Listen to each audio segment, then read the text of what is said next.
인사드리겠습니다. 안녕하십니까? 저는 92년 3월 25일에 구원받은 신현식 형제라고 합니다. 지금은 서울중앙교회에서 교제하고 있습니다. 잠깐 같이 기도하시겠습니다.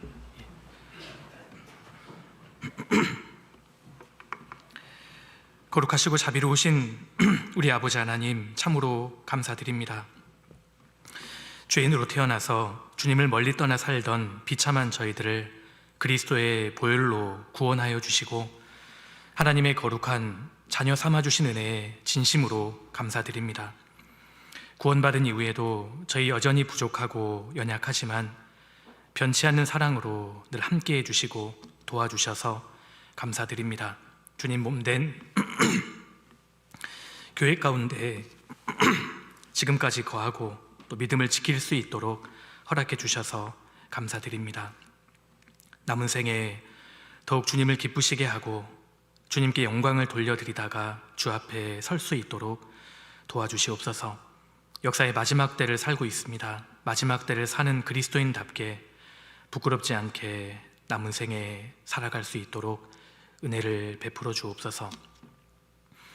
지난 한 주간 허락해 주신 집회를 통해 주님 또한 역사해 주시고 도와주셔서 감사합니다. 구원받은 형제 자매님들, 주님 오시는 그날까지 몸된 교회 가운데 끝까지 잘 거할 수 있도록 도와주시고 그 신앙이 더욱 성장되어서 주님 영광을 드러내는 자녀로 삼아주시기를 기도드립니다. 말씀은 들으셨으나 아직 구원함에 이르지 못한 영혼들이 있다면 끝까지 포기하지 않고 주님의 생명의 말씀과 연결될 수 있도록 주님 은혜 베풀어 주옵소서. 주님이 특별히 사랑하시는 서울 노원교회 형제 자매님들, 하나님께서 일일이 붙들어 주시고 육신의 건강이 편치 않으신 분 있다면 속히 회복시켜 주시기를 기도드립니다. 신앙의 어려움과 갈등 중에 또 계신 분이 있다면 주님 친히 사랑의 손길로 붙들어 주시고 일으켜 세워 주시옵소서. 지금 이 시간도 주 성령께서 함께 하시고 주님의 귀한 말씀이 우리 마음 가운데 깊이 새겨질 수 있도록 주님 도와주시옵소서.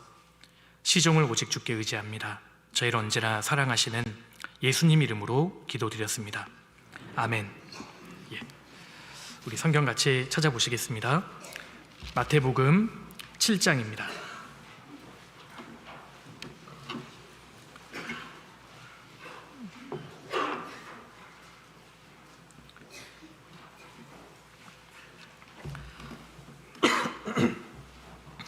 마태복음 7장 1절입니다. 1절.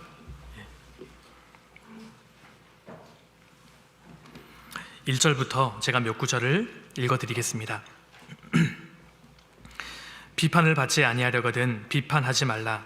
너희의 비판하는 그 비판으로 너희가 비판을 받을 것이요 너희의 헤아리는 그 헤아림으로 너희가 헤아림을 받을 것이니라. 어찌하여 형제의 눈 속에 있는 티는 보고 내 눈 속에 있는 들보는 깨닫지 못하느냐. 보라, 내 눈 속에 들보가 있는데 어찌하여 형제에게 말하기를 나로 내 눈 속에 있는 티를 빼게 하라 하겠느냐.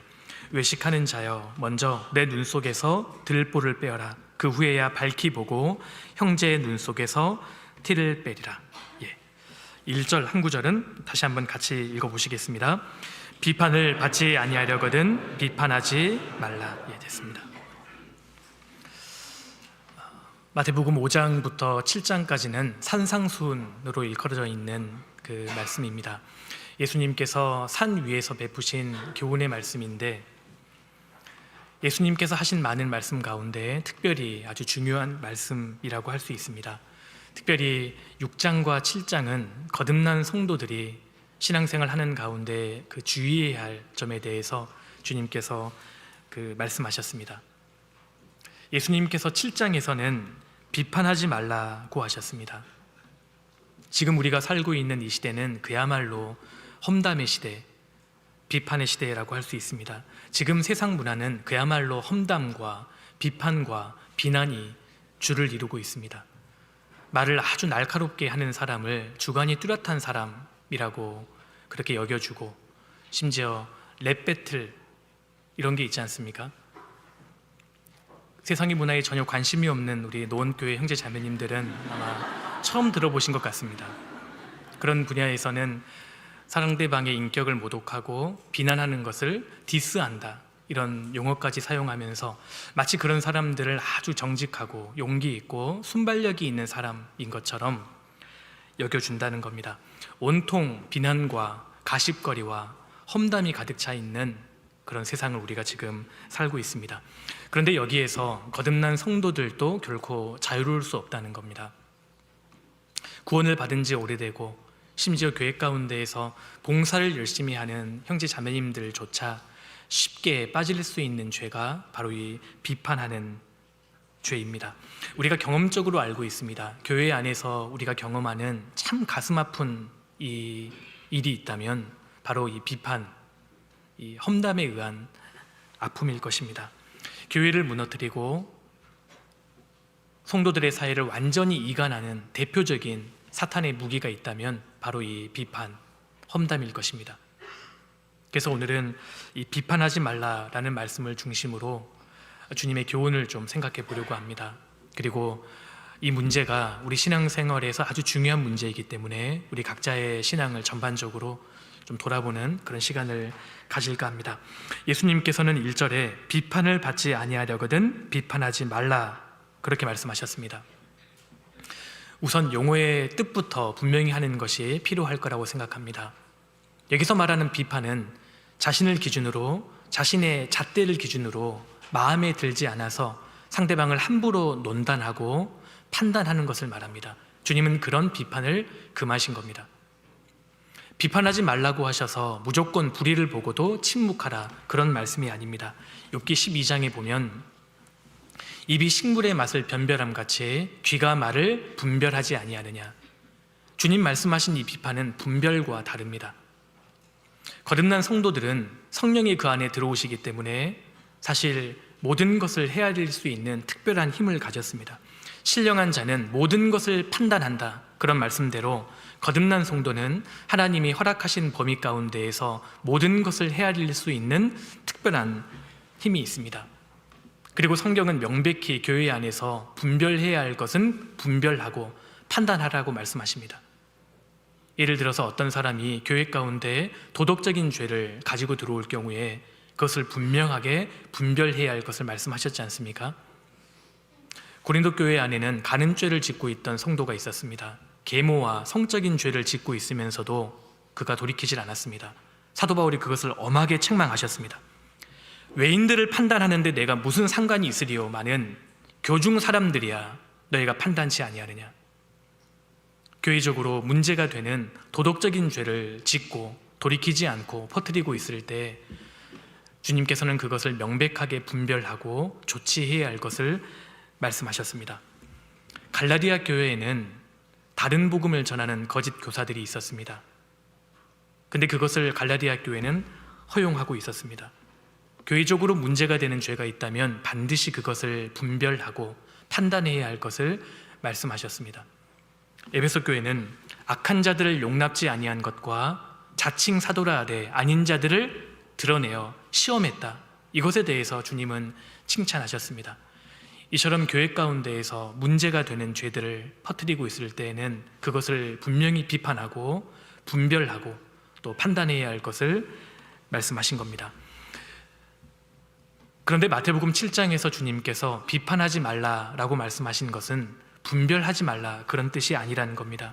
자기를 기준으로 마음에 들지 않는다는 이유로 상대방을 함부로 비난하고 험담하는 것, 그것을 주님이 금하신 겁니다. 모든 사람은 태어날 때부터 죄성을 가지고 태어납니다. 타락된 채로 태어난다는 것입니다. 그래서 모든 죄인은 남을 비판하고 공격하는 것이 사실 기본 속성에 속합니다.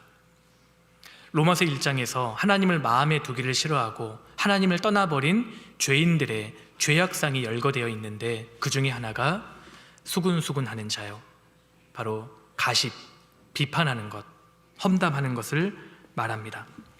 마음에 하나님 두기를 싫어하는 사람들의 특징 중에 하나가 이 비판, 비난이라는 겁니다. 그래서 타락한 우리 모두는 남을 비판하고 비난하는 것이 아주 자연스럽고 더구나 그것을 너무 재미있어 합니다. 우리 잠언 18장 찾아보겠습니다. 본문은 잠깐 잡아두시면 좋겠습니다. 잠언 18장입니다.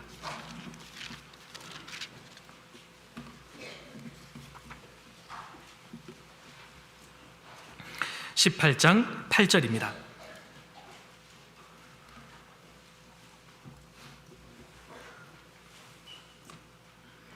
남의 말하기를 좋아하는 자의 말은 별식과 같아서 뱃속 깊은 데로 내려가느니라. 하나님께서 우리의 마음을 깨트려 보고 계시는 것 같지 않습니까? 남의 말하기를 좋아하는 것은 별식과 같다. 하나님 말씀을 들을 때에는 지루하고 재미가 없는 사람도 남의 말을 들을 때는 그렇게 재미있어 합니다. 우리는 태어날 때부터 죄성을 가지고 타락된 채로 태어나기 때문입니다. 그래서 남에 대해서 안 좋은 이야기를 들으면 기억이 오랫동안 남습니다. 남에 대해 좋은 말을 들으면 쉽게 잊어버리곤 하죠. 본성이 타락되어 있기 때문입니다. 그런데 하나님께서 분명하게 이것을 금하셨습니다. 20장 넘겨보시겠습니다. 20장 19절입니다. 19절. 두루 다니며 한담하는 자는 남의 비밀을 누설하나니 입술을 벌린 자를 사귀지 말지니라. 두루 다니면서 한담하는 사람 사귀지 말라고 말씀하셨습니다. 입술 벌리기를 좋아하는 사람, 남의 비밀을 누설하는 사람과는 동행하지 말라, 사귀지 말라, 그렇게 말씀하십니다. 우리 전도서 10장도 한번 넘겨보시겠습니다. 전도서 10장입니다.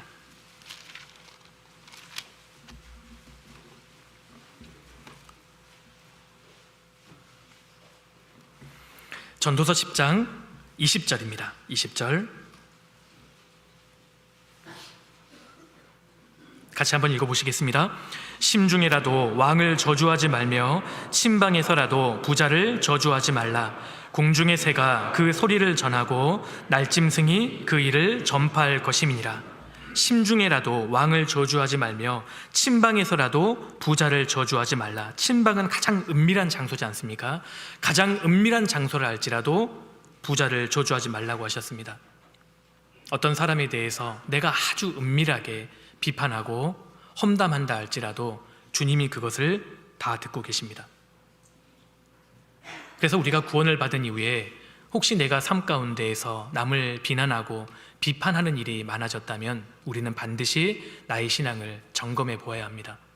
내가 교회에 대해서, 말씀을 맡은 전도인에 대해서, 형제 자매에 대해서, 남편이나 아내에 대해서, 내가 접촉하는 주변 사람들에 대해서 험담하고 불만을 갖는 일이 많아진다면 우리는 반드시 나의 신앙을 점검해야 합니다. 그래서 오늘은 이 비판에 대해서 좀 같이 한번 생각해 보려고 합니다. 이것이 거듭난 성도들에게 너무나 중요한 문제이고, 그래서 왜 우리가 비판하지 말아야 하는지, 그리고 이 비판의 죄에서 어떻게 하면 벗어날 수 있는지 좀 차례로 말씀을 드려보도록 하겠습니다.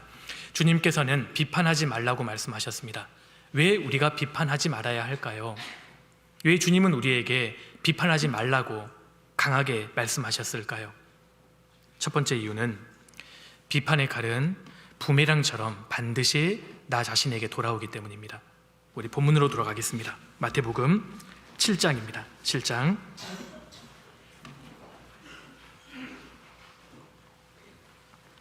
1절입니다. 1절.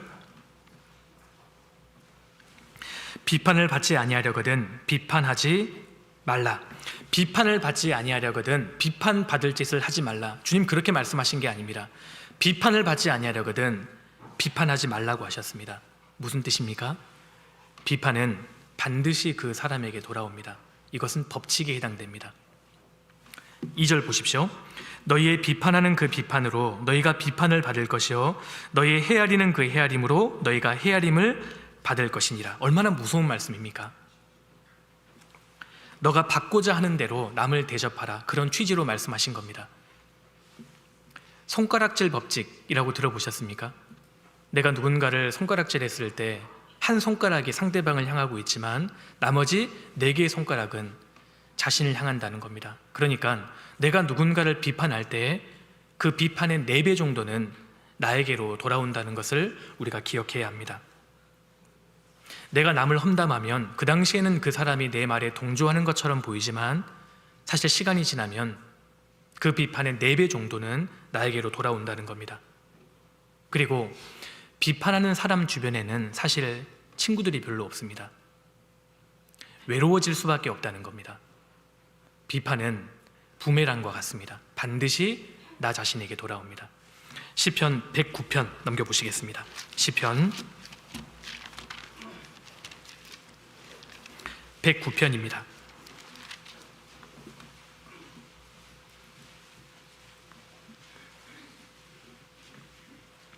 17절입니다. 17절.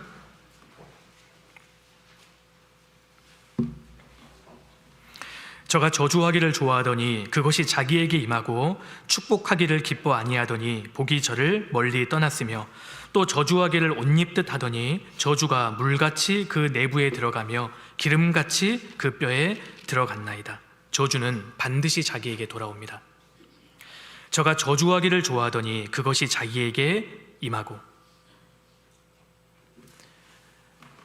그래서 누군가가 나를 억울하게 비판하고 험담한다면 오히려 그 사람을 불쌍히 여겨주어야 한다는 겁니다. 왜냐하면 그 독한 말이 그 사람에게 돌아갈 것이기 때문입니다. 비판은 부메랑과 같습니다. 그래서 남에 대해서 험담하고 비판하는 것을 중단해야 할 것을 주님 말씀하신 겁니다. 그리고 두 번째로, 왜 주님은 우리에게 비판하지 말라고 말씀하셨을까요?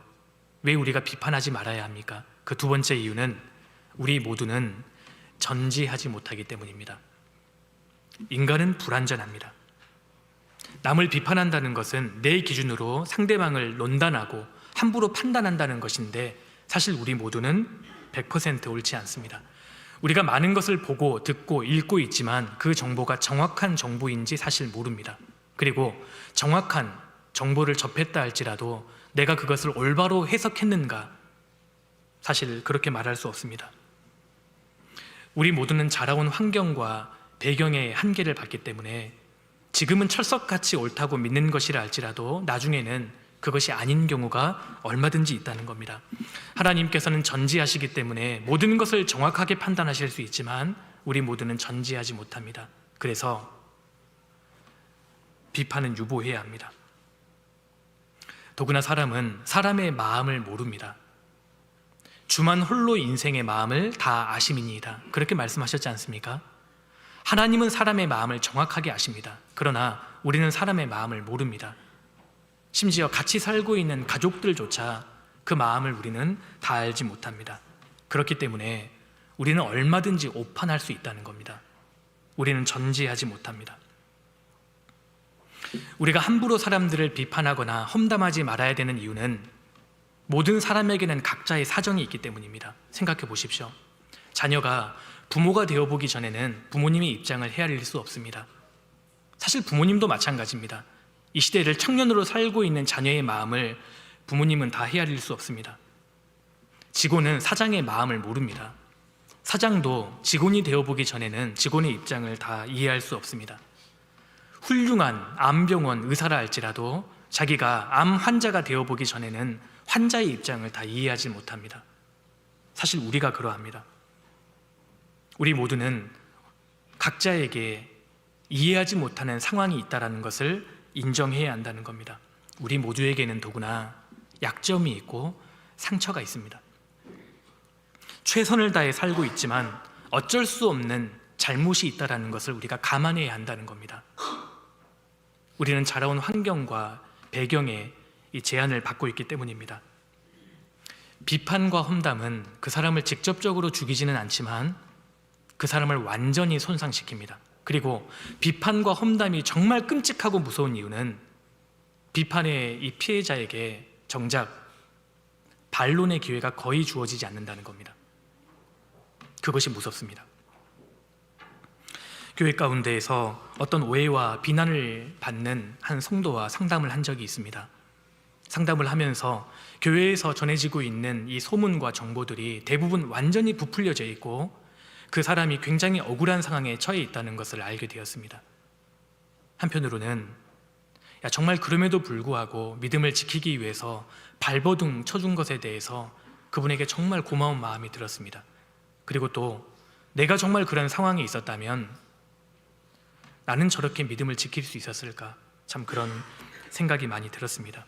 그러니까 어떠한 소문만을 듣고 정확히 알지 못한 채 다른 사람에 대해서 함부로 비판하고 판단하는 것, 그것을 중단해야 합니다. 우리는 전지하지 않기 때문입니다. 그리고 험담을 할 뿐만 아니라 그 험담에 동조하는 것은, 그리고 그 험담을 다른 사람들에게 옮기는 것은 하나님 앞에 공모자가 될 수 있습니다. 우리 모두는 전지하지 못합니다. 그래서 주님께서 비판하지 말라고 말씀하신 겁니다. 그리고 세 번째로, 왜 우리는 비판하지 말아야 할까? 비판하는 것을 통해서 경험적으로 우리는 알고 있습니다. 인간 관계가 완전히 이간되고 심지어 더 나아가서는 교회가 완전히 분열될 수 있기 때문입니다. 사실 마귀가 뱀을 통해서 하와를 넘어뜨렸던 대표적인 수단과 방법은 험담이었습니다. 하나님께 대해서 비판했지 않습니까? 이것이 마귀가 사용했던 첫 번째 무기였습니다. 너희가 그것을 먹는 날에는 너희가 하나님처럼 눈이 밝아서 선악을 알게 될 것이다. 하나님이 그것을 아심이니라. 이것은 명백히 거짓말이자 하나님께 대한 험담이었습니다. 그걸 통해서 최초의 두 사람을 넘어뜨렸다는 겁니다. 하나님과 사람 사이를 완전히 이간시키고, 그때 사용했던 마귀의 대표적인 무기가 바로 이 험담, 비판이었습니다. 지금도 마찬가지입니다. 사람과 사람 사이를 완전히 이간시키고 더 나아가서는 공동체를 완전히 무너뜨리는 대표적인 마귀의 무기입니다. 마귀의 속삭임, 바로 험담, 비판입니다. 이스라엘 백성들은 과거에 430년 동안 이집트에서 살았습니다. 그곳에서 이집트의 법칙과 이집트의 문화에 완전히 영향을 받고 있었습니다. 하나님께서는 유대인들을 출애굽시킨 다음에 하나님의 백성으로서의 삶의 새로운 법과 규칙을 알려주십니다. 그 중에 하나가 바로 이 내용입니다. 찾아보시겠습니다. 출애굽기 23장입니다.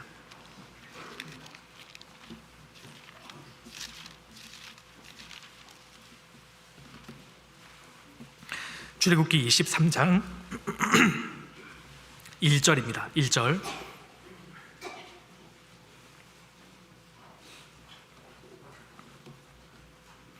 너는 허망한 풍설을 전파하지 말며 악인과 연합하여 무함하는 증인이 되지 말며. 이집트의 법으로 살아서는 안 된다는 겁니다. 세상 사람들은 함부로 허망한 풍설을 전파하고 무함하는 증인이 되지만 하나님의 선민은 그렇게 될 수 없다. 지금 그 말씀을 하십니다. 너는 허망한 풍설을 전파하지 말며 거짓된 풍설, 헛된 소문을 퍼뜨리지 말라. 비난하거나 험담하지 말라. 그 뜻입니다. 그리고 악인과 연합하여 무함하는 증인이 되지 말며, 더 나아가서 그 악인과 연합해서 위증하는 증인이 되지 말라. 험담을 하지도 말고 그 험담을 듣더라도 동조하지 말라. 적극적으로 험담하지도 말고 그걸 듣는다 하더라도 소극적으로라도 동조하지 말라. 주님 지금 그 말씀을 하시는 겁니다. 잠언 22장에 노를 품은 자와 사귀지 말며 울분한 자와 동행하지 말지라 말씀하셨습니다. 우리 주변에 노를 품고 있는 사람들이 있습니다. 울분을 가진 사람들이 있습니다. 동행하지 말라고 하신 겁니다. 왜냐하면 내 신앙에 영향을 받기 때문입니다. 적극적으로라도 험담하지 말고 그 험담을 듣더라도 소극적으로라도 동조하지 말라. 왜냐하면 이 죄를 용납했을 경우에 공동체가 무너지기 때문에 그렇습니다.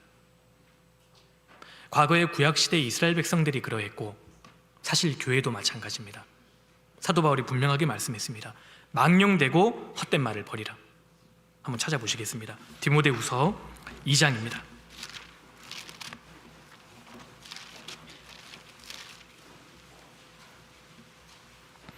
디모데후서 2장 16절입니다.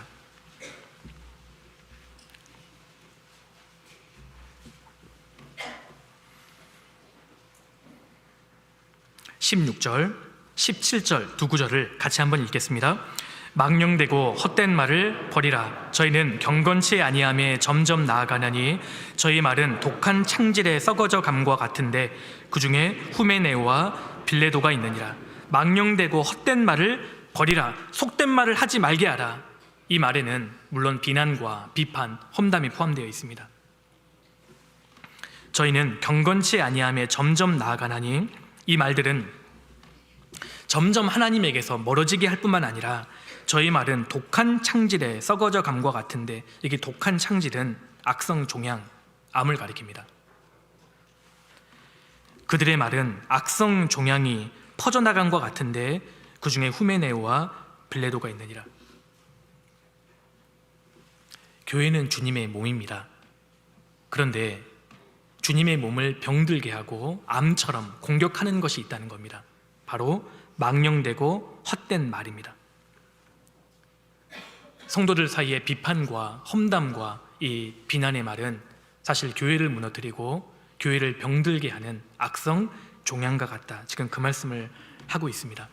우리가 신앙생활을 하는 가운데 교회 안에서 절대 타협할 수 없는 복음의 본질은 물론 있습니다. 예수님께서 초림하셔서 이루신 대속의 사실, 영원한 속죄, 그리고 교회에 대한 중요성, 그리고 재림의 사실, 이와 같은 것들은 복음의 본질에 속합니다. 우리가 생명을, 목숨을 걸고서라도 지켜야 되는 복음의 본질들입니다. 그러나 그 외의 나머지 것들은 비본질적인 것들입니다. 내가 어떤 사람을 어떠한 문제로 비판하고 있을 때 꼭 이 생각을 한번 해보십시오. 내가 목숨을 걸 문제인가?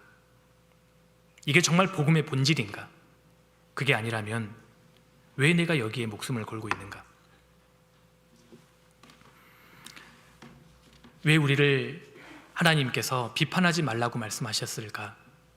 인간관계를 완전히 이간하고 더 나아가서는 교회를 완전히 분열시키는 심각한 문제를 유발하는 그런 죄이기 때문입니다. 네 번째로, 왜 비판하지 말라고 말씀하셨을까요? 비판과 험담은 머지않아 우리가 그리스도의 심판대 앞에 섰을 때 너무 중요한 문제가 되기 때문입니다. 주님 그것을 말씀하셨습니다. 우리가 그리스도의 심판대 앞에 머지않아 섰을 때 남을 비방하는 문제, 험담하는 문제는 아주 심각한 주제로 다루어질 것이기 때문입니다. 야고보서 4장을 넘겨보시겠습니다.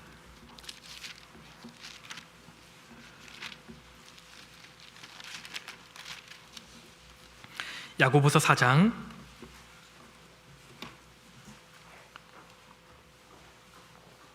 11절입니다. 11절.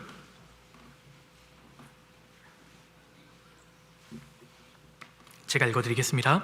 형제들아, 피차에 비방하지 말라.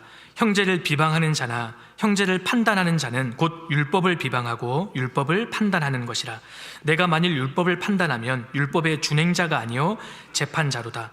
입법자와 재판자는 오직 하나이시니 능히 구원하기도 하시며 멸하기도 하시느니라. 너는 누구간데 이웃을 판단하느냐? 너는 누구간데 이웃을 판단하느냐? 도대체 너는 누구간데 이웃을 판단하고 비판하는 권리를 가졌느냐? 도대체 그 권한은 누가 준 것이냐? 이렇게 묻고 계시는 겁니다. 우리 모두는 하나님의 법을 준행해야 하는 준행자이지 판단하는 재판장이 아니라는 겁니다. 도대체 그 권리를 누가 준 것이냐? 이처럼 남을 함부로 비판하고 판단하는 것은 자기 주제를 파악하지 못하는 죄다. 주님 그 말씀을 지금 하신다는 겁니다. 한 장 넘겨보시겠습니다. 5장 9절입니다. 9절 같이 읽겠습니다. 형제들아, 서로 원망하지 말라. 그리하여야 심판을 면하리라. 보라, 심판자가 문 밖에 서 계시니라. 보라, 심판자가 문 밖에 서 계시느니라. 그러니 판단하지 말라. 이처럼 성경은 이 문제에 대해서 아주 심각하게 엄중하게 다루고 있습니다. 로마서 14장도 한번 찾아보시겠습니다. 로마서 14장입니다.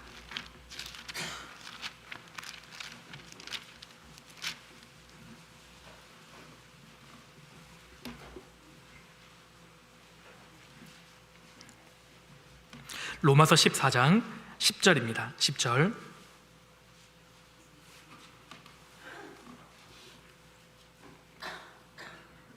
내가 어찌하여 내 형제를 판단하느뇨? 어찌하여 내 형제를 업신 여기느뇨? 우리가 다 하나님의 심판대 앞에 서리라. 기록되었을 때 주께서 가라사대 내가 살았노니 모든 무릎이 내게 꿇을 것이요 모든 혀가 하나님께 자백하리라 하였느니라. 이러므로 우리 각인이 자기 일을 하나님께 직고하리라. 이 말씀은 거듭난 성도들에게 하신 말씀인 겁니다.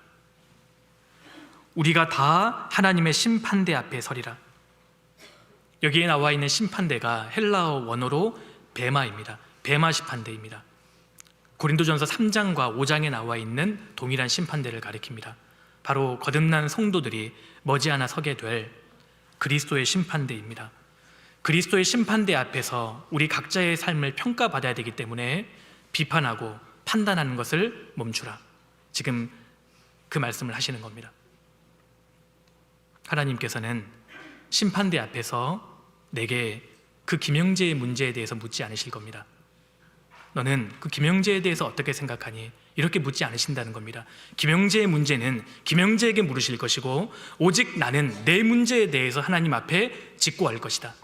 그러니 다른 사람들의 문제에 대해서 우리가 이렇다 저렇다 왈가왈부할 필요가 없다는 겁니다.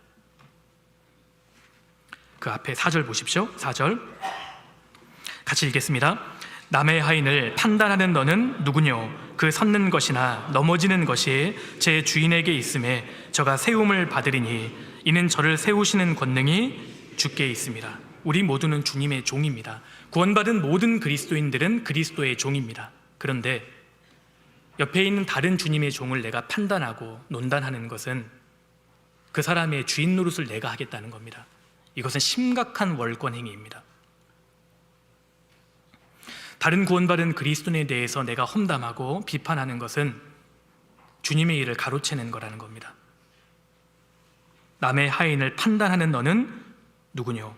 저를 세우시는 권능이 주께 있습니다. 판단은 하나님만이 하실 수 있는데 우리 중에 어느 누구도 하나님이 되려고 해서는 안 됩니다. 구원받은 것이 정말 내가 분명하다면 거듭난 이후에 남을 비판하고 험담하고 판단하는 이 문제에 대해서 우리가 굉장히 주의를 기울일 필요가 있습니다. 이것이 하나님 앞에 얼마나 심각한 문제인지를 알아야 하고 실제로 하나님께서 이것을 아주 심각하게 보십니다.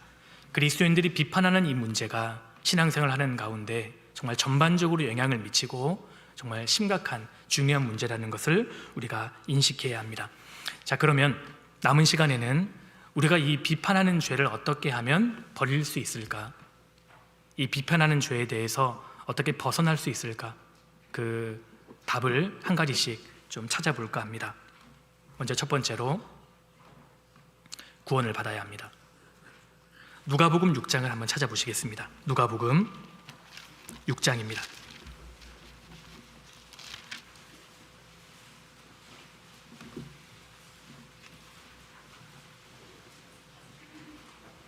누가복음 6장 41절입니다. 41절.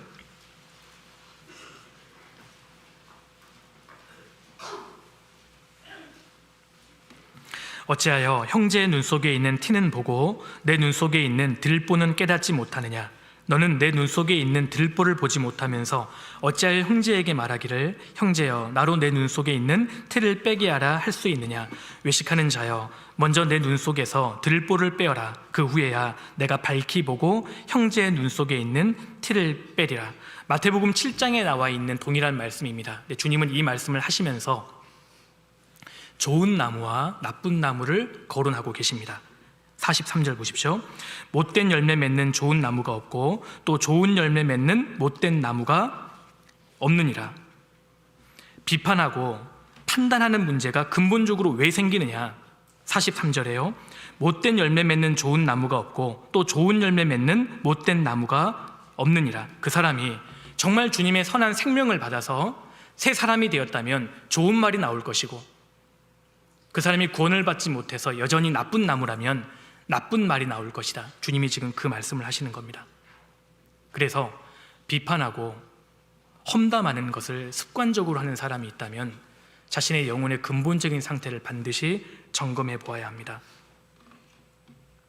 성경에서 구원받지 못한 사람들의 기본적인 특징이 비판하고 험담하고 불평과 원망하는 것이라고 말씀하셨기 때문입니다.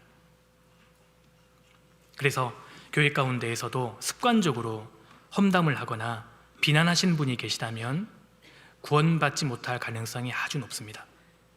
유다서 1장을 한번 넘겨보시겠습니다. 유다서 1장입니다.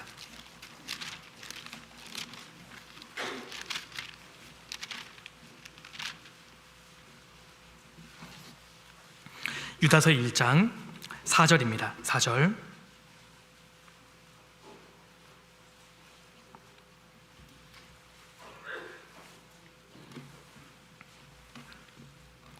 이는 가만히 들어온 사람 몇이 있습니다. 가만히 들어온 거짓 형제에 대해서 말씀하시면서 16절입니다. 16절. 이 사람들은 원망하는 자며 불만을 토하는 자며 그 정욕대로 행하는 자라. 그 입으로 자랑하는 말을 내며 이를 위하여 아첨하느니라. 이 가만히 들어온 사람들은 성령을 받은 적이 없는 사람들인 겁니다. 구원받지 않은 사람들입니다. 이들은 원망하는 자며 불만을 토하는 자며 정욕대로 행하는 자라. 교회 가운데에서 항상 불만을 가지고 비난하고 험담하는 사람이 있는데 그 이유는 19절 보십시오. 이 사람들은 당을 짓는 자며 육에 속한 자며 성령은 없는 자니라. 성령을 안 받았기 때문이라는 겁니다. 사실 그리스도인이라는 말과 비난과 험담, 불만, 원망이라는 단어는 사실은 상극입니다. 거듭난 그리스도인들은 기본적으로 이런 생각을 갖고 있습니다. 내가 이 세상에서 아무리 고생을 하고 아무리 천하게 산다 할지라도 지옥 가는 사람보다는 낫다. 구원받은 사실 하나만으로도 우리는 정말 감사하고 감격할 수 있는 사람이라는 겁니다. 모든 것이 은혜라는 찬양의 가사를 들을 때마다 고개를 끄덕이는 사람들이 거듭난 성도들 아니겠습니까? 그런데 항상 원망을 하고 험담을 하는 사람이 있다면 구원받지 못할 가능성이 아주 높습니다. 성령은 없는 자니라. 성령을 받은 적이 없기 때문에 그럴 수 있다는 겁니다. 이스라엘 백성들이 출애굽을 할 당시에 성인 남성 기준으로 60만 명이 출애굽을 했습니다. 이들은 어린 양의 피를 통과했고 홍해바다를 통과한 사람들입니다. 그들 마음속에는 기본적으로 감사가 있었습니다. 나 같은 사람을 하나님이 출애굽시켜 주셨다. 어린 양이 나를 위해 대신 죽으셨다. 그리고 우리가 하나님의 은혜로 홍해를 건넜다. 감사와 감격이 있었습니다. 그런데 그 가운데에서 중다한 잡족들이 있었습니다. 이들은 어린 양의 피는 통과한 적이 없는 사람입니다. 바다만 그냥 건넌 겁니다. 나중에 이들은 이스라엘 백성들 속에서 불만을 토하고 하나님을 원망했습니다. 이스라엘 백성들이 그들에 의해서 나중에 충동이 되었고 선동이 됐지 않습니까? 신약시대의 교회에 대해서 하나님께서 교훈하신다고 생각합니다. 민수기 21장을 보면 원망하는 사람들을 불뱀이 와서 물었습니다. 불뱀은 마귀의 그림자입니다. 신약시대에 마귀가 누구를 통해서 역사하는가? 누가 마귀의 쉬운 밥이 될까요? 원망하는 사람입니다. 불평하고 험담하는 사람, 우선적으로 그들을 공격합니다. 이사야 57장에 보면 입술의 열매를 짓는 나 여호와가 말하노라. 하나님이 누구시냐? 입술의 열매를 짓는다는 겁니다. 구원을 받을 때 주님의 새 생명이 우리 가운데 들어왔고 우리가 새 사람이 되었기 때문에 반드시 가장 먼저 입술이 바뀔 수밖에 없다는 겁니다. 구원을 받았다는 것은 주님의 생명이 우리 가운데 들어왔고 새 사람이 되었기 때문에 새로운 성품을 갖게 되었다는 것입니다. 그래서 구원받기 전과 후는 다를 수밖에 없습니다. 은혜를 받았기 때문에 감사의 말이 나오고 축복을 받았기 때문에 남을 축복하는 말이 나오는 겁니다. 용서를 받은 사람이기 때문에 용서의 말이 나오죠. 그리고 기본적으로 거듭난 그리스도인들은 다른 사람들의 영혼이 얼마나 귀한지 알기 때문에 언행을 삼가게 되어 있는 겁니다. 그리고 가급적이면 남을 위로하는 말, 남을 세우는 말, 남을 살리는 말을 하려고 노력한다는 겁니다. 구원받은 사람은 입술이 바뀌도록 되어 있는데 그 이유는 주님이 들어오셨기 때문입니다. 그래서 입술의 열매를 짓는 나 여호와 그렇게 말씀하신 겁니다.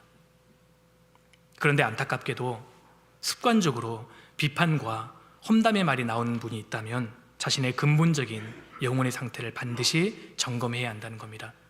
구원을 받지 못했기 때문에 그럴 수 있다는 겁니다. 그래서 어떻게 하면 비난과 험담의 죄에서 벗어날 수 있을까? 먼저는 거듭나야 합니다. 구원을 받아야 합니다. 자, 그리고 두 번째로 구원을 받은 이후에도 이 비판의 죄에서 벗어날 수 있는 방법이 있습니다. 두 번째는 자기를 반성하는 습관을 반드시 가져야 합니다. 하나님의 말씀과 또 기도 가운데에서 자신을 돌아보고 반성하는 습관을 반드시 가져야 합니다.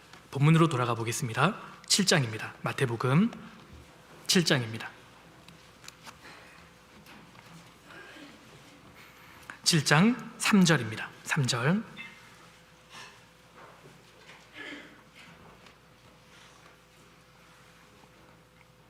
같이 읽어보시겠습니다. 어찌하여 형제의 눈 속에 있는 티는 보고 내 눈 속에 있는 들보는 깨닫지 못하느냐. 형제의 눈 속에 있는 티는 보고, 티는 좁쌀보다도 더 작은 조각을 말합니다. 들보는 집을 지을 때 사용하는 통나무입니다. 대들보 있지 않습니까? 그러니까 티와 들보는 사이즈 자체가 비교가 되지 않습니다. 주님이 이 말씀을 하고 계시는 겁니다. 지금 너가 형제의 눈 속에 있는 티를 보고 문제 삼고 있지만 사실 너 자신이 더 심각한 상태야. 너에게는 들보가 있어. 지금 주님이 그 말씀을 하고 계시는 것 아니겠습니까? C.S. 루이스가 이런 말을 했습니다. 우리 모두에게는 두 개의 잣대를 가지고 있다. 하나는 느슨한 잣대이고 하나는 아주 엄격한 잣대이다. 이중잣대를 가지고 있다는 겁니다.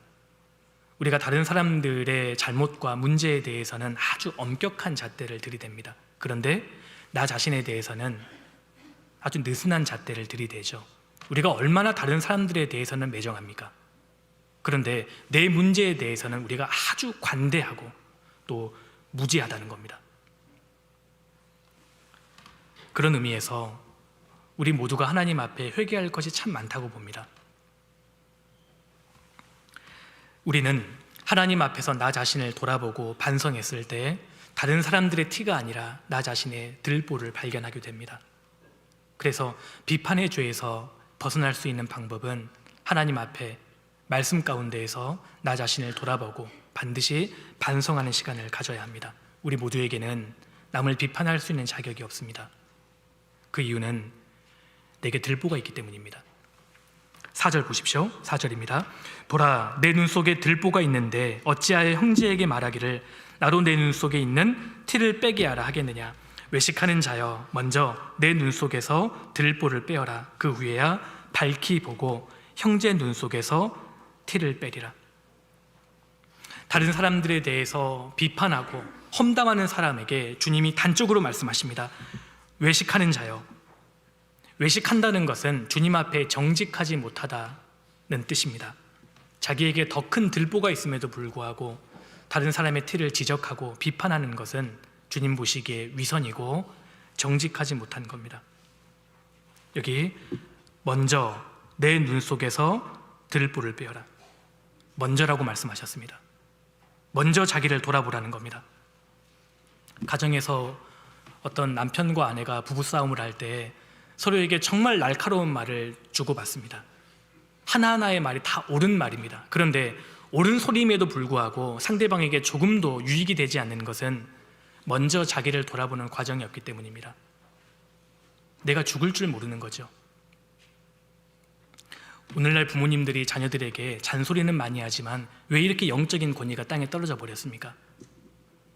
먼저 자기를 돌아보는 회개의 과정이 없기 때문입니다. 먼저 자신을 하나님 앞에 돌아보고 철저히 회개하는 그런 과정이 없기 때문에 영적인 권위가 안 생기는 겁니다. 회개 없이, 자기를 돌아보는 과정 없이 자녀들만 질타하니까 영적인 무게가 없어진다는 겁니다. 저도 이런 주제로 설교를 하면서 과연 내가 이런 설교를 할 자격이 있을까 정말 수십 번은 고민했습니다. 아무리 생각해도 자격이 없는 겁니다. 그런데 주님 앞에 정말 회개하는 마음으로 내가 하나님 앞으로는 주님 오시는 날까지 정말 다른 사람들에 대해서 비판하거나 험담하는 일이 없도록 주의하겠습니다. 정말 이런 마음으로 말씀을 드리면 주님께서 역사해 주실 거라는 그런 믿음이 생겼습니다.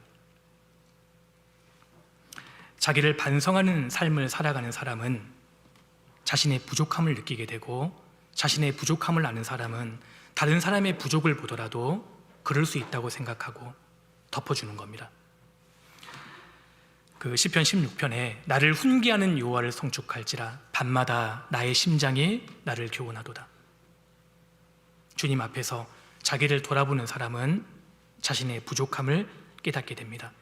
사실 우리 모두는 하나님 앞에 나의 추악함과 나의 부족함을 회개하느라 다른 사람들의 문제에 대해서 이야기할 시간이 없는 겁니다. 그렇지 않겠습니까? 나는 아무런 문제가 없다고 장담할 수 있습니까? 나는 그 사람의 위치에 있다면 나는 그러지 않았을 것이라고 정말 장담할 수 있습니까?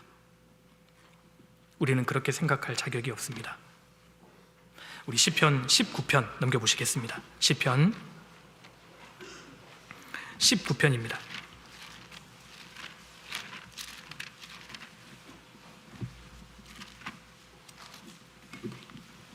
12절입니다. 19편 12절입니다. 다윗이 이렇게 기도했지 않습니까? 12절 자기 허물을 능히 깨달을 자 누구리요 나를 숨은 허물에서 벗어나게 하소서.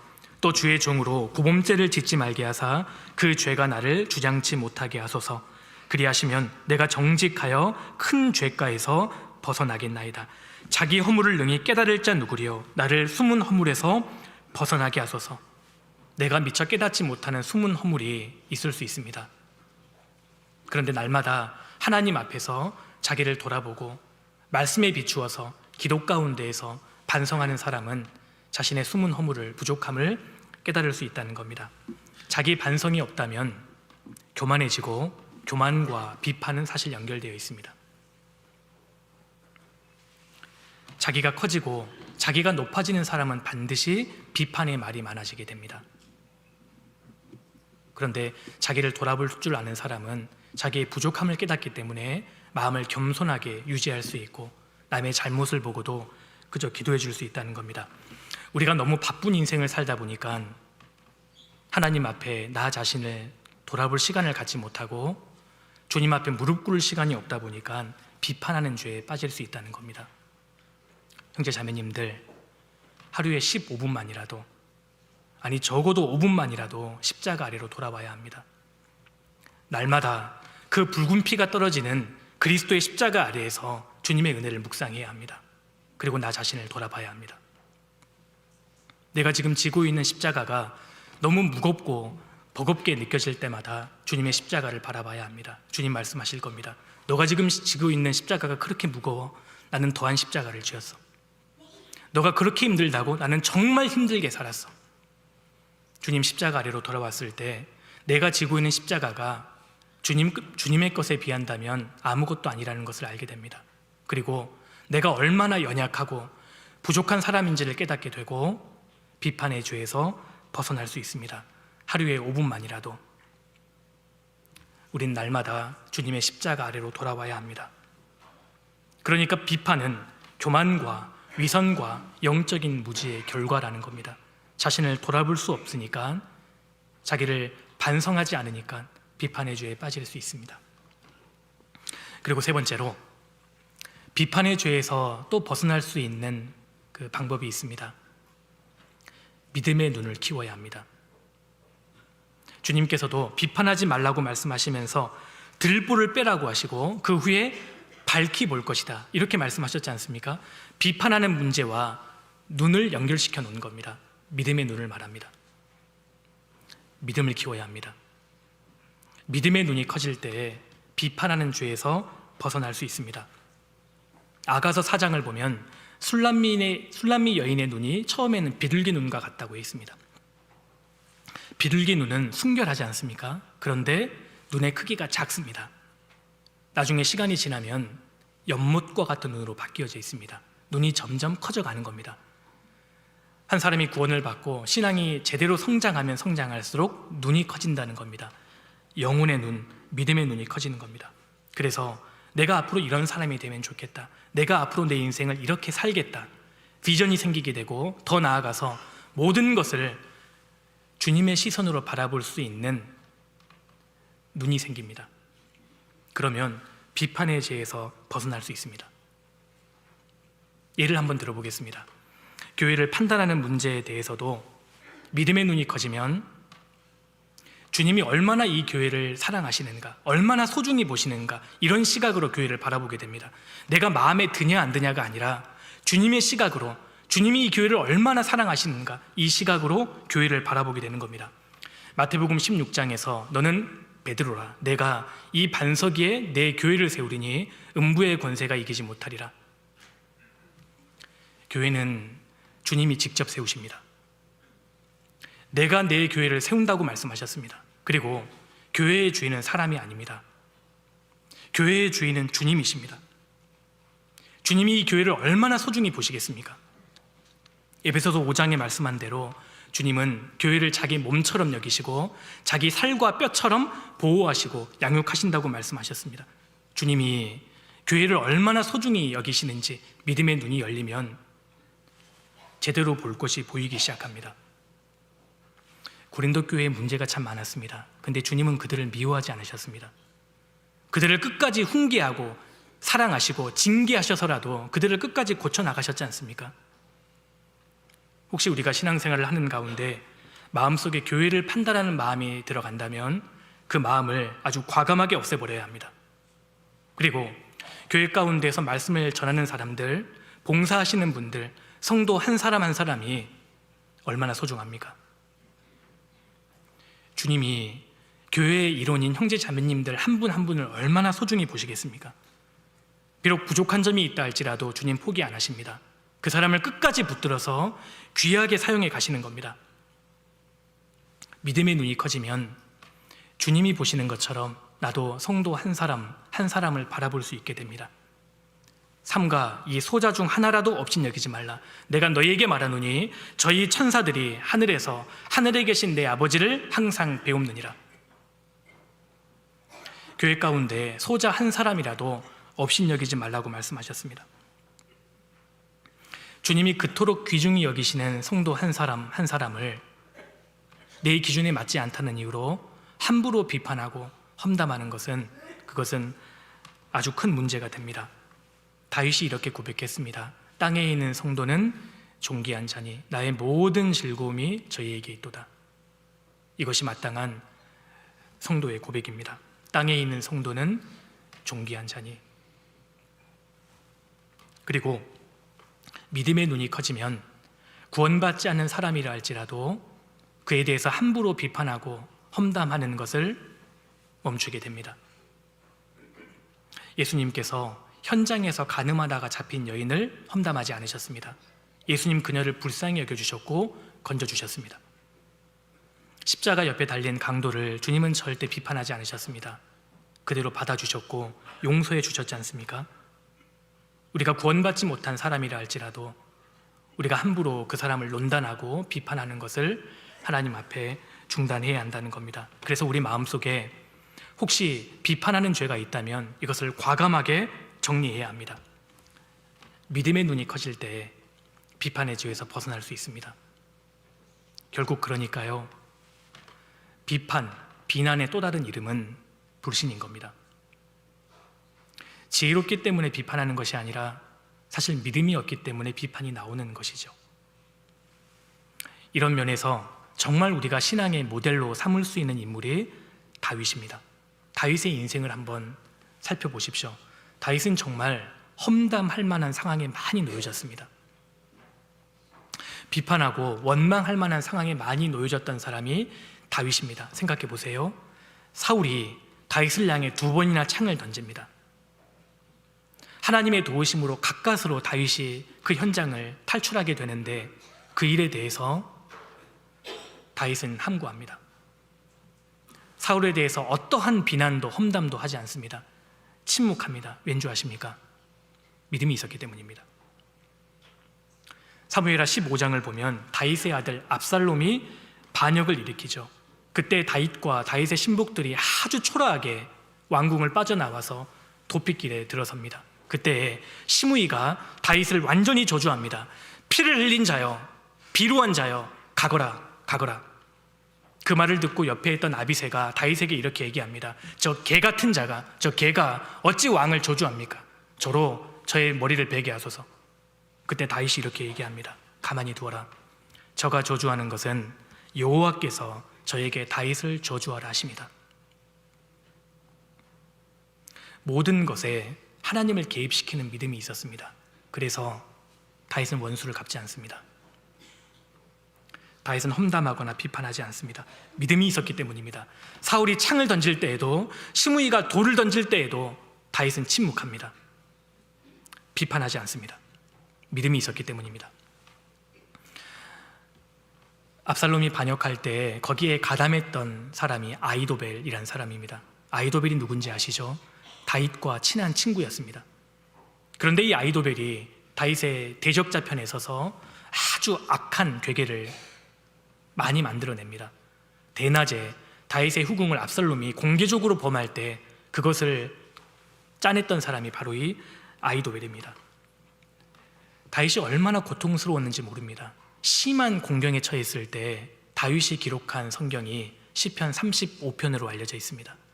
한번 찾아보시겠습니다. 시편 35편입니다.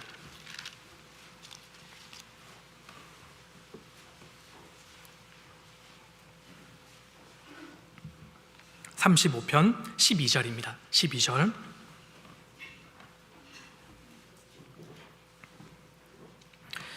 내게 선을 악으로 갚아 나의 영혼을 외롭게 하나 나는 저희가 병들었을 때 굵은 베옷을 입으며 금식하여 내 영혼을 괴롭게 하였더니 내 기도가 내 품으로 돌아왔도다. 다윗을 괴롭히는 자가 지금 다윗의 친구였습니다. 그 친구들이 병들었을 때 다윗은 함께 슬퍼했고 금식하고 기도해 주었는데 지금 그 사람들이 다윗을 죽이려고 하는 겁니다. 선을 악으로 갚으려고 하고 있는 겁니다. 다윗이 정말 공경에 처했습니다.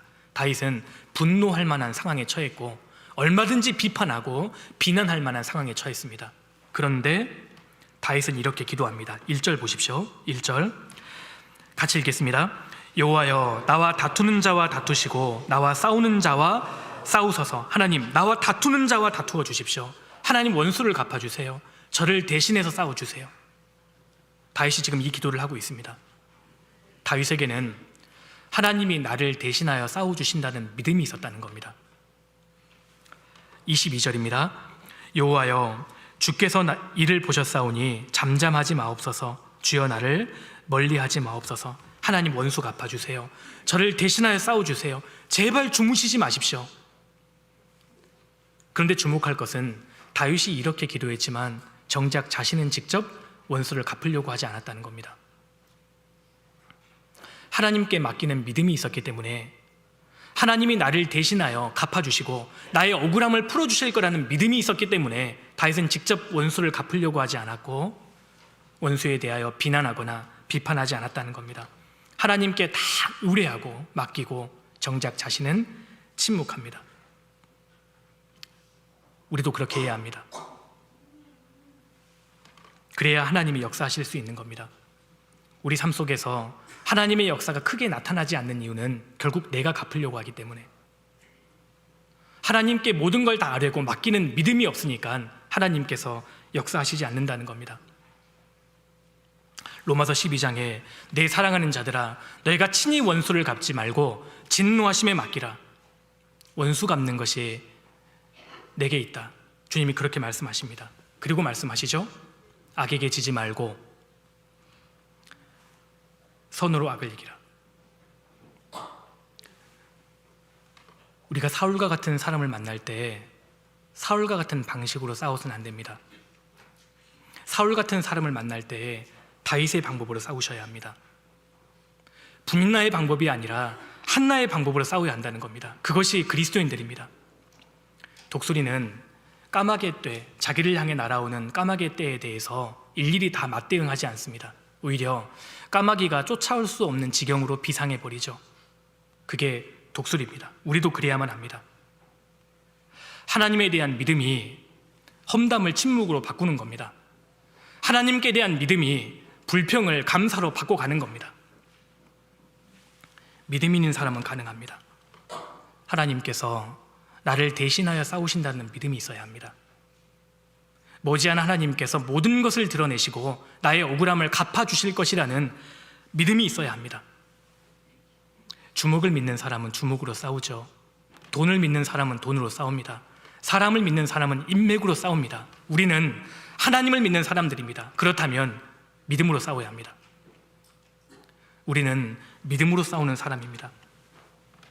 내가 어떤 일을 당할 때 그 사람에 대해서 비난하고 험담하는 것은 결국 하나님께서 나를 대신하여 싸우신다는 믿음이 없기 때문입니다. 주님은 지금도 믿음으로 비판을 침묵으로 바꿀 수 있는 사람, 험담을 감사로 바꿀 수 있는 사람을 찾고 계시고, 그런 다윗과 같은 사람을 하나님께서 귀하게 사용하실 거라고 생각합니다. 결국 비판과 험담을 한다는 것은 믿음이 없다는 뜻입니다. 우리가 믿음을 키워야 합니다. 그리고 네 번째로, 험담에서 벗어날 수 있는, 비판의 죄에서 우리가 벗어날 수 있는 또 하나의 방법이 있습니다. 사랑을 넓혀야 합니다. 결국 비판한다는 것은 사랑이 부족하다는 증거지 않겠습니까? 내가 주님과 교회와 성도를 향해서 비판하게 될 때 사실은 사랑이 식어져 간다는 증거인 겁니다.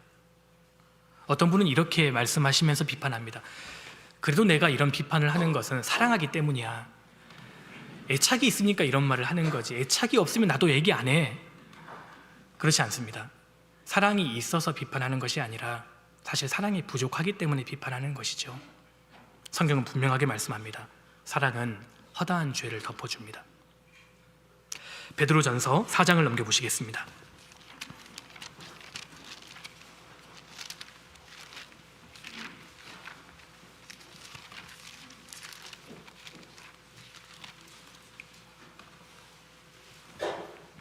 주님과의 첫사랑을 잃어버린 사람들의 특징 중에 하나는 비판과 불평이 많아진다는 겁니다. 4장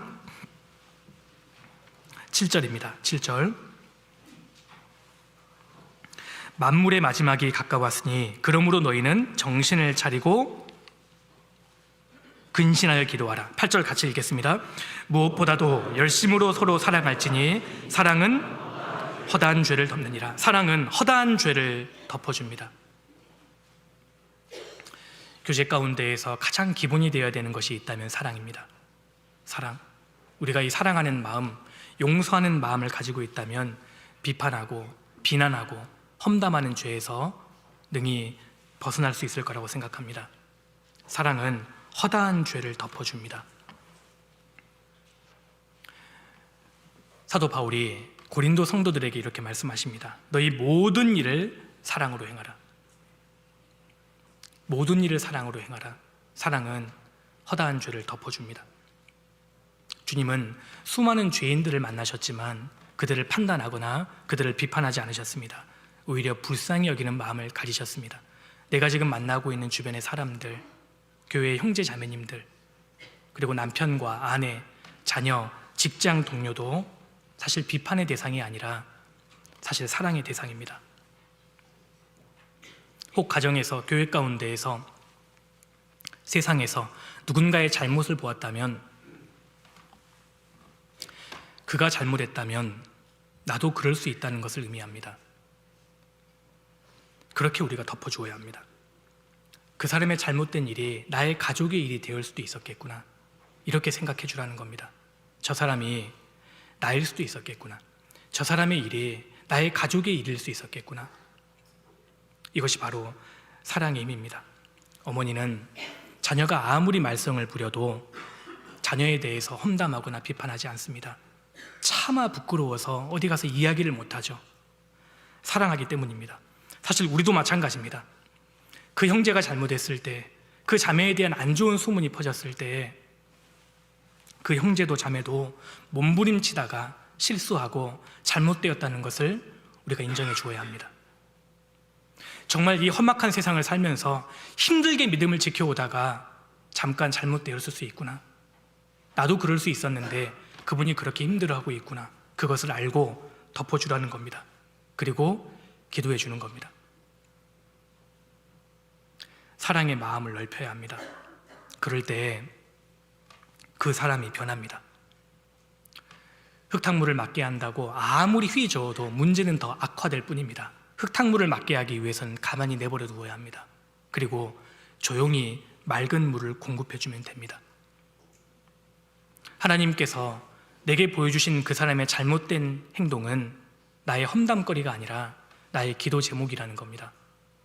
하나님께서 내게 어떠한 그 사람의 잘못을 보여주신다면 험담하라고 보여주시는 것이 아니라 그 사람을 위해서 기도해 주라고, 덮어주라고 보여주신 겁니다. 하나님께서 그 사람을 바르게 만드실 때까지 우리는 기도해 주어야 합니다. 우리는 경험적으로 알고 있습니다. 그 사람을 바꾸는 것은 나의 험담이 아닙니다. 나의 사랑입니다. 우리가 때로는 가정에서 혹은 교회에서 어떤 오해를 받거나 비판을 당할 때 정말 마음이 아픕니다. 다른 사람이 나에 대해서 함부로 험담하고 또 비판했다는 소식을 들을 때 정말 마음이 쓰라리죠. 더구나 내가 정말 믿었던 사람들이 나에 대해서 오해하고 있을 때, 정말 한 피 바다 한 몸 잃은 형제 자매님들이 나에 대해서 험담하고 있을 때, 사실 그것이 나를 변화시키는 것이 아니라 힘을 빼버리죠. 잘해봐야겠다, 다시 일어나야겠다, 그런 마음이 드는 것이 아니라 오히려 억울함과 울분만 가득 차게 만듭니다. 그러니까 험담과 비판으로는 사람을 변화시킬 수 없습니다. 그것은 하나님의 방법이 아닙니다. 사실 마귀의 속삭임입니다. 거듭난 모든 그리스도인들은 비판하고 험담하는 죄를 반드시 버려야 합니다. 교회에 대해서, 전도인에 대해서, 형제 자매에 대해서, 남편과 아내에 대해서, 자녀에 대해서, 직장 동료에 대해서, 국가에 대해서 험담하는 것을 중단해야 합니다. 그리스도인들은 사랑으로 그 잘못을 덮어주고 기도해 주어야 하는 특권과 능력을 가진 존재입니다. 교회는 세상과 달라야 합니다. 교회는 세상과 달라야 합니다. 어떠한 잘못을 한다 할지라도 서로를 덮어주고 품어줄 수 있는, 정말 끌어안아줄 수 있는 피난처와 같은 곳이 교회여야 합니다. 생각해 보십시오. 우리가 서로를 불쌍히 여겨주지 않고 서로를 험담하고 비난한다면 이제 우리가 어디로 가야 합니까? 이제 우리가 어디로 가야 합니까? 약점을 드러내는 곳이 아니라 덮어주고 사랑하는 곳이 교회여야 합니다. 교회는 사랑하는 집입니다. 그때 주님께서 강하게 역사하시기 때문입니다. 요한일서 4장을 넘겨보시겠습니다. 요한일서 4장입니다.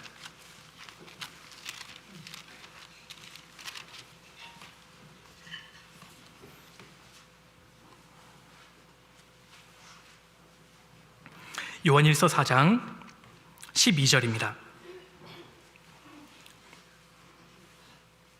같이 읽으시겠습니다. 어느 때나 하나님을 본 사람이 없으되 만일 우리가 서로 사랑하면 하나님이 우리 안에 거하시고 그의 사랑이 우리 안에 온전히 이루느니라. 어느 때 하나님을 본 사람이 없습니다. 우리는 하나님을 아직 보지 못했습니다. 그런데 만일 우리가 서로 사랑하면 하나님이 우리 안에 거하시고 역사하시고 그의 사랑이 우리 안에 온전히 이루느니라. 우리가 서로 사랑하면 하나님이 우리를 통해 크게 역사해 주십니다. 하나님을 본 적이 없지만 하나님의 능력을 100%, 200% 경험할 수 있는 방법이 있습니다. 우리가 서로 사랑하고 용서할 때입니다. 그리스도의 집, 교회는 비판의 말이 아니라 약점을 덮어주고 안아줄 수 있는 사랑의 집입니다. 지난 일주일 동안 서울 노원교회 형제 자매님들을 뵈면 정말 사랑이 많으신 분들인 것 같습니다. 그래서 노원교회를 통해서 하나님이 그만큼 강하게 역사해 주시는구나, 그걸 많이 느낄 수 있었습니다. 그때 주님이 기뻐하시고 더 크게 강하게 역사해 주실 거라고 생각합니다. 사랑을 넓힐 때 우리가 비판의 죄에서 벗어날 수 있습니다. 왜 우리가 비판하지 말아야 합니까? 비판은 부메랑처럼 나 자신에게 돌아오기 때문입니다. 그리고 사람은 전지하지 못하기 때문입니다. 그리고 이 비판은 사람의 관계를 완전히 무너뜨리고 더 나아가서 교회를 완전히 분열시킬 수 있기 때문입니다. 그리고 머지않아 그리스도의 심판대 앞에서 비판과 험담의 문제는 아주 중요한 주제로 다루어질 것이기 때문입니다.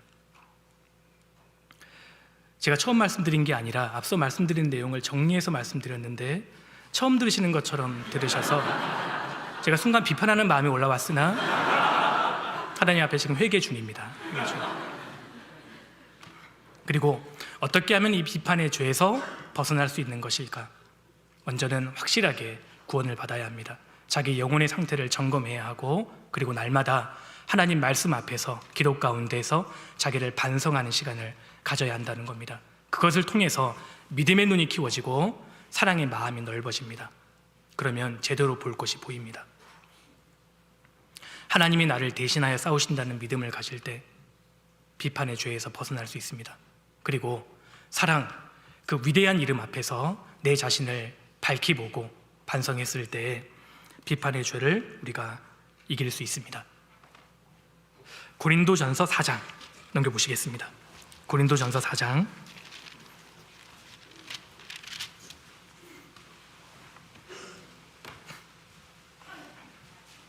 3절입니다. 3절.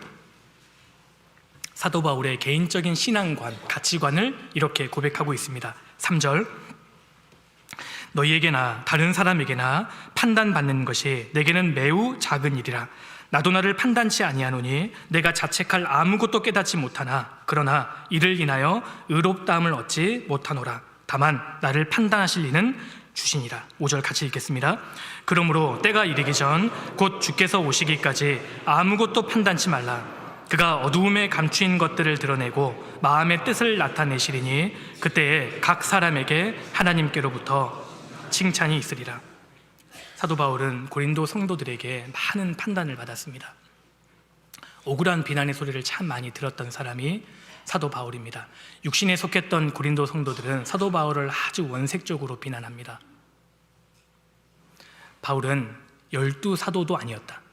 그런데 지금 사도 행세를 하는 것이다. 그의 사도권을 문제 삼았고, 심지어 사도 바울이 전하는 메시지를 공격할 수 없으니까 그 자체를 공격했습니다. 사도 바울은 벌어먹고 살기 위해서 전도하러 다닌다. 이런 원색적인 비난도 서슴지 않았습니다. 그때 사도 바울이 이렇게 이야기합니다. 너희에게나 다른 사람에게나 판단받는 것이 내게는 매우 작은 일이다. 나도 나를 판단치 아니한다. 모든 판단을 내가 유보한다. 그 이유에 대해서 5절에 이렇게 말씀하십니다. 때가 이르기 전 곧 주께서 오시기까지 아무것도 판단치 말라. 그가 어두움에 감추인 것들을 드러내고 마음의 뜻을 나타내시리니 그때 각 사람에게 하나님께로부터 칭찬이 있으리라. 우리 주님이 곧 오십니다. 모든 판단의 몫은 주님께 유보해야 합니다. 주님만이 올바로 모든 것을 드러내시고 완벽하게 온전히 판단하실 수 있기 때문입니다. 머지않아 우리 모두가 주님 앞에 서게 됩니다. 주님 앞에 섰을 때 우리가 참 여쭤볼 것이 참 많이 있습니다. 주님, 왜 저를 한국에 태어나게 하셨어요? 왜 저를 이런 가정에 태어나게 하셨어요? 주님, 왜 제게 그렇게 고난이 많았어요? 주님, 왜 내게 이런 남편을 허락하셨어요? 이런 아내를 주셨습니까? 왜 하나님 제게 자녀를 주셨습니까? 왜 하나님 제게 이삭을 먼저 데려가셨어요? 왜 제게 그렇게 사무엘을 주지 않으셨습니까? 주님, 왜 내게 이 질병과 가시를 주셨습니까? 주님께 여쭤볼 것이 정말 많이 있습니다. 그날 주님께서 내 눈물을 다 닦아주시고 우리를 위로하실 겁니다. 그리고 나의 모든 수수께끼를 다 풀어주실 겁니다. 너가 왜 한국에 태어나는 줄 아느냐? 너가 왜 그 가정에서 그 사람을 만났는 줄 아느냐? 너에게 왜 그런 아픔과 상처가 많았는 줄 아느냐? 왜 내가 그 사람을 옆에 두었는지 아느냐? 하나님께서 일일이 모든 답을 주실 겁니다.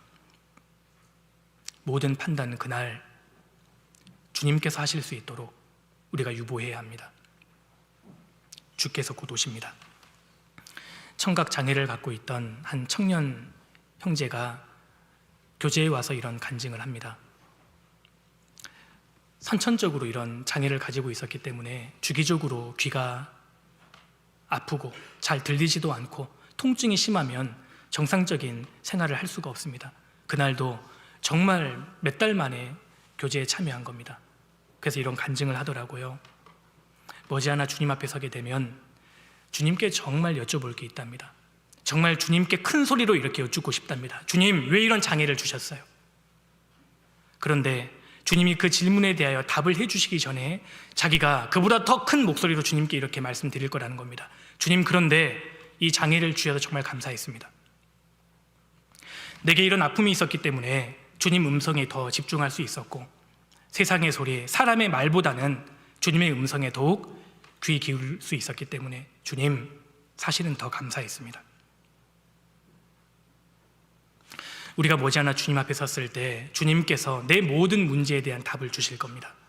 그때 수수께끼가 다 풀립니다. 그때 내가 했던 모든 비난과 주님을 향한 원망과 비판의 말들이 얼마나 부끄러운 말들이었는지를 우리가 알게 될 거라고 생각합니다. 주님 오시는 날까지 우리 모두가 다시는 비판과 험담의 말을 하지 않도록 어떠한 상황에 주어진다 할지라도 주님의 허락하심 속에 있었음을 믿고, 그리고 주님이 나를 대신하여 싸우신다는 믿음을 가져야 합니다. 그리고 범사에 감사하는 마음으로 사는 저희들이 되면 좋겠습니다. 비판받지 않기 위해서 일찍 끝내드리려고 합니다. 너무 좋아하시는데요. 마지막으로 형제 자매님들 들어보십시오. 우리 주님이 곧 오십니다. 모든 판단의 몫은 주님께 돌려드려야 합니다. 같이 기도하시겠습니다. 고마우신 아버지 하나님, 감사드립니다. 저희를 구원해 주시고 주님의 자녀로 남은 생에 살아갈 수 있도록 도와주셔서 감사드립니다. 남은 생에 주님 몸된 교회 가운데 사랑하는 형제 자매님들과 서로 사랑과 용서를 나누며 살 수 있게 해주심을 감사드립니다. 우리 교회를 통해서 주님 놀라운 역사를 계속 나타내 주심에 감사드리고, 더 주님의 큰 역사를 우리가 경험하기 위해서 주님을 믿는 믿음으로 또 사랑의 마음으로 남은 생에 살아갈 수 있도록 도와주시옵소서. 이어지는 모든 일정도 주께 의지합니다. 저희를 언제나 사랑하시는 예수님 이름으로 기도드렸습니다. 아멘. 같이 찬양하시겠습니다. 은혜 찬송 222장입니다.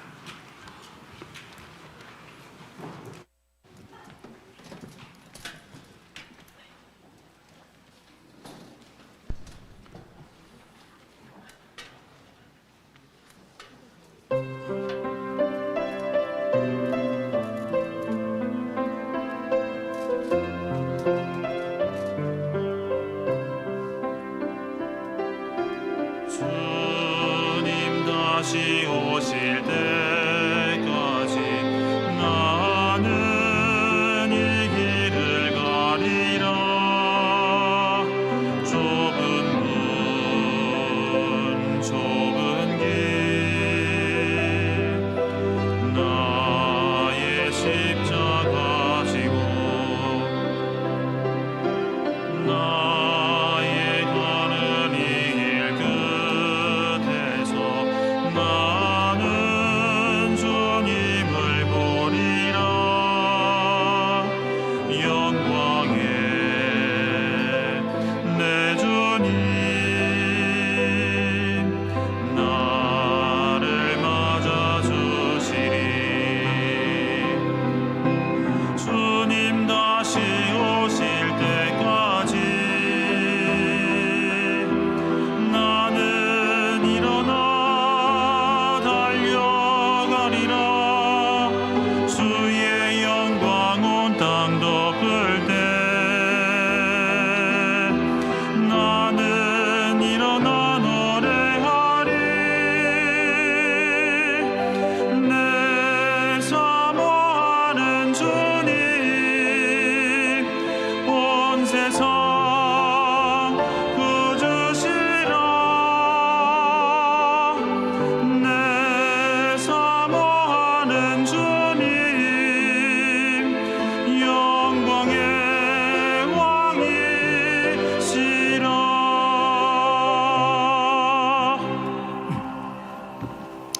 봉사회장님 광고해 주시겠습니다.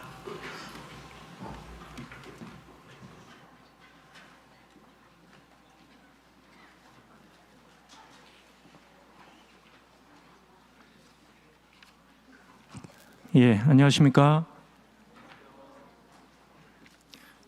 잠시 광고 드리겠습니다. 지난 주간 동안 청년 집회에 신혜식 목사님께서 자 복음의 말씀을 전해 주셨는데요. 어제 박수를 많이 받으셔서 오늘은 감사하다는 말씀만 드리도록 하겠습니다. 예, 이어서 강고 드리도록 하겠습니다. 오늘 5일차 주일 소집회가 진행이 됐습니다. 담임 목사님께서는 내일부터 서울 강북교회 대전도 집회가 진행이 됩니다. 이를 위해서 기도해 주시면 고맙겠습니다. 또 내일부터는 구역 연합 집회가 시작이 됩니다. 3교구 연합 집회는 낮 집회로 중강당에서 진행이 되고 이외 세 교구는 저녁 집회로 진행이 됩니다. 저녁 집회를 위해서, 교구 집회를 위해서도 기도해 주시면 고맙겠습니다. 교회 소식란입니다. 아시겠지만 지금 차량이 교회당에 많이 진입이 돼서 일부 차량은 더 이상 주차할 수가 없어서 회차하는 일이 발생되고 있는데요. 해당 교구, 불안구에 주차하는 해당 교구는 좀 적극적으로 불안구에 주차해 주시기를 바라겠습니다. 지금 현재 20대로 계약이 되어 있는데요. 한 30대 이상으로도 주차할 수 있으니까요. 해당 교구 또 다른 적극적으로 참여하실 분들은 좀 참여해 주셔서 교회당 주차난이 좀 일부 해소될 수 있으면 좋겠습니다. 성도 소식란입니다. 22구역에서 교제하시는 양수아 자매님, 그 다음에 23구역에서 교제하시는 조문주 자매님께서 두 분 암수술로 지금 회복 중에 계십니다. 자매님들을 위해서도 기도해 주시면 고맙겠습니다. 교제 안내입니다. 오늘은 2시부터 해당 장소에서 교구별 모임이 진행이 됩니다. 오후 3시 30분에는 친교부실에서 친교부 봉사자 모임이 있습니다. 6월 1일 오후 2시에 중고등부 찬미제가 대강당에서 진행이 됩니다. 다음 주에는 전체 임원 모임이 오후 2시에 대강당에서 진행이 됩니다. 학예 수양회 준비총회가 6월 6일 날 8시 30분에 우체국 앞에서 버스로 이동이 되는데요. 참석하시는 분들은 교부장님들, 구역장님들, 조장님들, 그다음에 각 부서장님들은 필히 참석해서 학예 수양회에 마음을 모아주시면 고맙겠습니다. 6월 6일부터 6월 8일까지는 전도인 수련회가 진행이 됩니다. 6월 9일 다음 주에 오후 2시에는 교구별 모임이 진행이 됩니다. 결혼식 안내입니다. 6월 8일 날 김종화 형제, 최정윤 자매께서 결혼식이 있습니다. 결혼식 잘 진행이 될 수 있도록 기도해 주시고요. 축복해 주시면 고맙겠습니다. 광고 마치겠습니다. 식사 맛있게 하십시오.